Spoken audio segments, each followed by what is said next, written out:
Recibimos hoy de nuevo a nuestros amigos de Comunicar, la revista científica de comunicación y educación, para reflexionar sobre un asunto de total actualidad, los discursos de odio.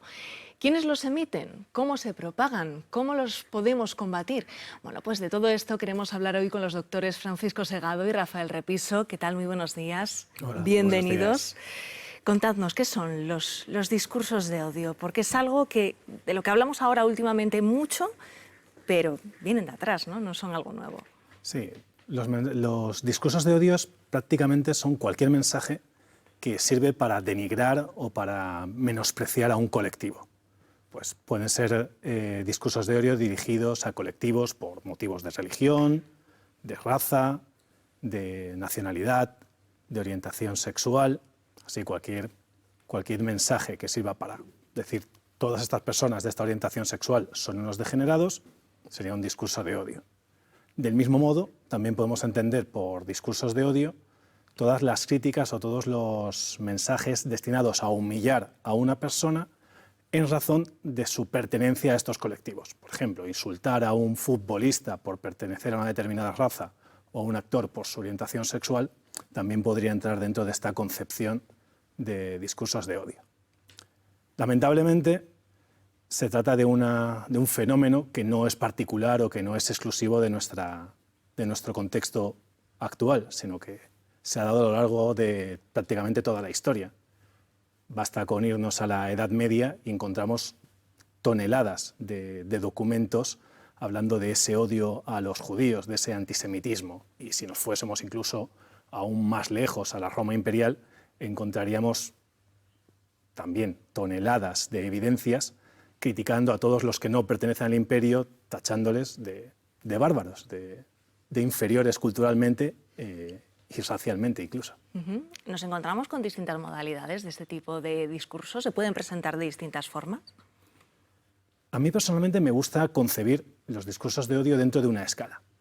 Tendríamos en un extremo de esta escala, encontraríamos los que son, digamos, más débiles o una expresión menos consciente de los discursos del odio, que serían pues, insultos, utilizar la pertenencia a una raza, a una orientación sexual, a una etnia como algo insultante, o bien emplear apelativos humillantes o denigrantes para referirse a esa plaza, a esa raza o a ese colectivo. Los podríamos denominar de baja intensidad porque muchas veces ni siquiera hay una auténtica voluntad de humillar, sino que son expresiones inmersas en el lenguaje del día a día. En el otro extremo, representando la mayor intensidad o la mayor agresividad, nos podríamos encontrar con mensajes de odio que apelan o que buscan precisamente el exterminio físico de una raza. Sería el caso extremo, serían, por ejemplo, los mensajes antisemitas durante el Tercer Reich en la Alemania nazi, llamando precisamente a la solución final al exterminio de los judíos.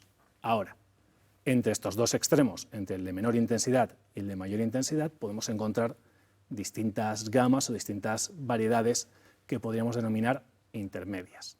Pues, por ejemplo, la atribución de características inferiores a la mayoría de la sociedad a un determinado colectivo. Todas las personas de esta nacionalidad son intelectualmente inferiores, o todas las personas de esta raza son unos ladrones.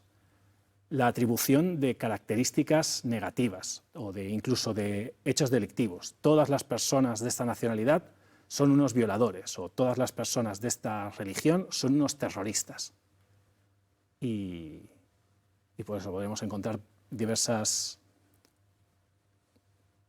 alternativas o distintos puntos intermedios en esta escala. Por ejemplo, también, que no quería dejar de mencionarlo, la atribución de responsabilidades o señalar a un colectivo como como los responsables de los males de una sociedad. Hablábamos de los judíos en la Edad Media, que les señalaban como culpables de muertes de animales, de la peste negra, y sin ir tan lejos, en nuestra propia actualidad, hace no muchos días, hace no muchas semanas, hemos visto cómo se señalaba a inmigrantes como responsables de que no tuviese pensión una señora mayor. Has dado algunas pinceladas, pero ¿contra quiénes van esos mensajes? Pues en relación con esto último que acabo de señalar, al menos en la esfera o al menos en el ámbito político, en lo que podríamos denominar el discurso político, en los últimos años sí que ha existido una mayor intensidad o un aumento de mensajes xenófobos, de mensajes dirigidos contra la inmigración o contra los inmigrantes. Esto es lo más fácil de medir, me refiero al odio en los mensajes políticos, porque quedan ahí registrados en los medios de comunicación y podemos medirlo, y es lo que más medimos los que nos dedicamos a comunicación. Otra pregunta, o la pregunta distinta, sería si en la vida cotidiana o en nuestros ambientes familiares, tomándonos un café o hablando, o cuando estamos tomando algo después del trabajo con nuestros compañeros, contra quién hablamos mal o contra quién dirigimos ese odio. En ese sentido, en España podríamos señalar que tenemos una larga tradición pues, de misoginia, de lenguaje ofensivo contra las mujeres, de odio contra los gitanos. Digamos, son los pilares tradicionales del odio en nuestra sociedad. ¿Somos los medios de comunicación difusores de estos discursos de odio? Pues aquí la respuesta es depende. Difusores entendidos como creadores, la respuesta es no o prácticamente no. Porque medios de comunicación que se inventen o que lancen conscientemente mensajes de odio contra un determinado colectivo son muy pocos, tienen poca repercusión y vienen a ser pues, una esquina marginal dentro de Internet con muy poca difusión y que se dedican a un público que ya está convencido, que le da ese odio que ya necesita. Podríamos borrarlo de un plumazo diciendo que es algo casi marginal.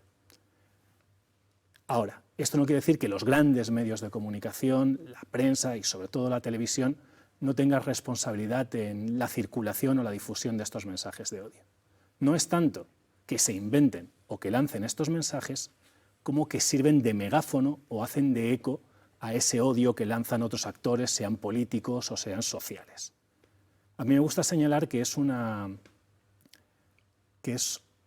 búsqueda de la objetividad mal entendida, en el sentido de que se hace eco o se reproducen las declaraciones de cualquier persona que incluyen esas expresiones vejatorias contra un colectivo, se hace eco y se pasa a otra. Y muy bien, pasemos a otra cosa. Y no hay ningún tipo de puesta en duda ni de crítica en ese sentido. Es una recepción, o mejor, ni siquiera una recepción, es una redifusión totalmente acrítica.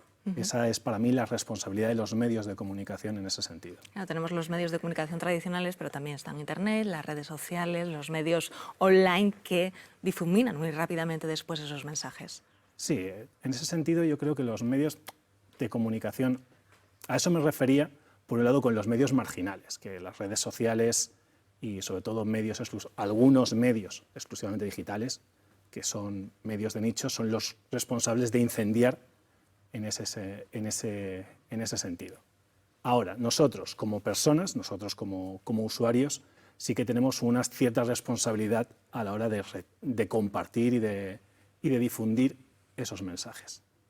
También tengo que decir que no creo que las redes sociales hagan algo que no se hiciese ya en un bar a las 4 de la tarde o a las 6 de la tarde con 2 carajillos de más. Creo que ese odio siempre ha existido y no me parece justo culpar a las redes sociales de que no, es que ahora somos más o lanzamos más mensajes xenófobos o lanzamos más mensajes misóginos. No. Simplemente dejando aparte otro sector, que serían bots en Twitter, una manera de falsear el odio, individuos, no creo que las redes sociales nos hayan hecho lanzar más mensajes de odio que los que ya lanzábamos cuando estábamos tomando un café con nuestros amigos. Simplemente que las redes sociales lo hacen más visible. ¿Y hay relación entre los discursos de odio y las noticias falsas, las fake news? Pues mira, precisamente hablábamos hace poco de esos medios de comunicación que decía que son marginales en Internet, que son los que lanzan o los que señalaba como responsables de lanzar esos mensajes de odio, esos medios marginales, esos medios, vamos a llamarlos marginales, que dentro de su estrategia de crear mensajes de odio acuden precisamente a esas noticias falsas. Señalábamos o he hablado de que una de las modalidades de los mensajes del odio consistía precisamente en atribuir características negativas o delictivas a un colectivo. Si yo quiero presentar a un colectivo, a los inmigrantes, por ejemplo, como delincuentes, qué mejor que inventarme una noticia en la que señalo que un grupo de 5 inmigrantes ha robado con violencia, ha asesinado, ha violado o ha hecho cualquier tipo de estos delitos sin necesidad de que eso sea necesariamente serio, perdón, necesariamente cierto. Por eso yo creo que efectivamente hay una correlación clara entre noticias falsas y delitos de odio. Pero bueno, eso es una de las cosas que estamos invitando a investigar o a confirmar con datos empíricos en Comunicar. Bueno, hablando de comunicar, qué importante que existan medios y publicaciones como esta, ¿no?, para quitar ruido y para no caer en la desinformación. Pues sí, la verdad es que es importantísimo que existan revistas científicas transparentes, que tengan sistemas de revisión exigentes, es decir, sistemas de revisión que se basan en expertos externos a las revistas para que todos los trabajos científicos que tratan de aportar conocimiento sobre temas como los discursos del odio, pues en primer lugar se filtren y después en segundo lugar se difuminen, ¿no? Y por supuesto hagan una llamada, como es el monográfico que dirige Paco, para la creación y la investigación en este tipo de temas. Además, creo que estáis en un buen momento, en un feliz momento en la revista Comunicar, ¿no? ¿Cómo van las cosas a nivel internacional? Creo que con mucho éxito. Tenemos el éxito de que es como cuidar un elefante blanco, es decir, que somos muy admirados, pero a la vez nos cuesta mucho y cada vez nos cuesta más. Cada vez nos cuesta más porque cada vez recibimos más manuscritos y al final nosotros lo que publicamos son 40 artículos al año, lo que significa que pues, revisamos más de 1000 artículos para hacer esa selección. Y bueno, tiene sus frutos. Al tener mayor número de envíos, pues cada vez seleccionamos más y mejor. Y pues este año ya pensábamos el año pasado que íbamos a ir hacia abajo porque pensábamos que no podríamos seguir subiendo y este año aún así hemos escalado un punto. Somos, me parece, que la 7ª revista de educación del mundo mejor posicionada, la primera en Iberoamérica, la 9ª en comunicación, incluso esto de la base de datos de Web of Science. Y hay una base de datos análoga que se llama Scopus, donde también estamos en una categoría que se llama Estudios Culturales y somos la 2ª mejor revista del mundo de más de 1000 revistas, ¿no? Es decir, estamos que no podemos. Vamos a tener que hacer como las eléctricas y poner precios porque es que no tenemos energía. El problema es que nos falta energía para llevar a cabo todo ese trabajo que cada vez es mayor. Bueno, pues estaremos muy pendientes del próximo número. ¿De qué va? ¿En qué estáis trabajando ya? Pues voy a sacar, tengo aquí un listado de los 3 próximos monográficos. El próximo monográfico es sobre sociedad de la información. Sociedad de la desinformación, el impacto que tiene en la fake news, que es un tema relacionado en la esfera pública, ¿no? Y lo dirigen profesores de la Universidad de Valencia, de Valladolid e incluso de la Universidad de Milán. El siguiente trata sobre educación para el futuro, perspectivas sobre sostenibilidad y justicia social, que son temas pues, que nos importan mucho a día de hoy, que lo dirigen 2 profesores de la Universidad Autónoma de Barcelona y un profesor de la Universidad Metropolitana de Manchester. Y el siguiente y el último que de momento tenemos planificado, aunque ya estamos trabajando sobre 2 más, pero el último que tenemos anunciado es sobre educación para la ciudadanía digital, algoritmos, automatización y comunicación.